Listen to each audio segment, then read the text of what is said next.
और हमारे जो पूर्वज हैं उन्होंने ऐसे घुसपैठियों से युद्ध लड़े थे जो इतने क्रूर थे, इतने ब्रूटल थे कि हमारी औरतें जो थीं वो उनके बंदी बनने के बजाय आग में कूदने को ज्यादा पसंद करती थी। और मैं चाहता हूं कि ये जो फिल्म है वो उस ब्रूटैलिटी को दिखाए जिस ब्रूटैलिटी के साथ इन युद्धों को लड़ा गया था। कि पृथ्वीराज चौहान ने जो लड़ाई लड़ी थी वो भारत की आत्मा की लड़ाई थी। और फाइनली देखिए, पृथ्वीराज चौहान की जो कहानी है वो तब तक पूरी तरह से नहीं बताई जा सकती जब तक मोइनुद्दीन चिश्ती जैसे सूफी संतों की असलियत भी पब्लिक को दिखाई जाए। मैं ये नहीं मानता पर्सनली कि इस मूवी में इतनी हिम्मत है कि मोइनुद्दीन चिश्ती जैसे सूफी संतों की असलियत वो इंडियन पब्लिक को दिखा सके। क्योंकि देखिए भैया, लावण्या फ्रॉम साउथ दिल्ली और उनके जो दोस्त हैं उनके लिए तो मोइनुद्दीन चिश्ती जो हैं वो भारत के सबसे महान संतों में से एक है। इन लोगों के हिसाब से तो सूफीज्म जो है और सूफी संत जो है उनका तो सारा काम है बस भगवान का नाम जपना, अल्लाह से करीब होना। लेकिन यार लावण्या के बारे में बोली क्या? लावण्या को तो हम अगर ये बता दें कि हिटलर हिंदुओं से नफरत करता था तो कहीं लावण्या हिटलर की फोटो अपने बेडरूम में ना लगा ले।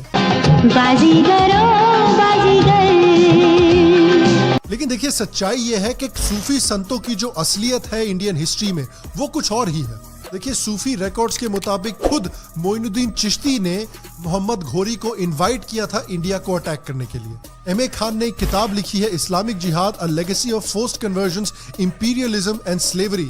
उस किताब में यह दिखाया गया है कि मोइनुद्दीन चिश्ती ने खुद क्रेडिट लिया था पृथ्वीराज चौहान को हराने का और उनको कैप्चर करने का।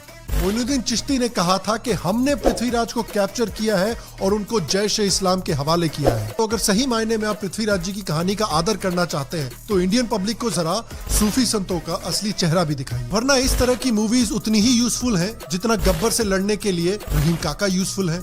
उन्होंने 1991 की हिट टीवी शो चाणक्य को डायरेक्ट भी किया था और उसमें खुद चाणक्य का रोल भी अदा किया था।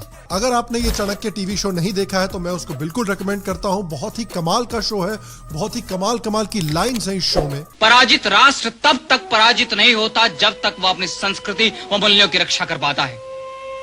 पर क्या धर्म व जाति के नाम पर खंड खंड में बटा यह राष्ट्र आक्रांताओं से अपनी संस्कृति की रक्षा कर पाएगा? यदि आक्रांताओं को इस धरती पर स्थिर होना है तो उन्हें व्यक्ति से व्यक्ति को जोड़ने वाली संस्कृति पर आक्रमण करना होगा और वे करेंगे यदि हम सावधान नहीं हुए तो। और यदि हमने अपनी सांस्कृतिक विरासत को छोड़ा तो हमारा पतन निश्चित है।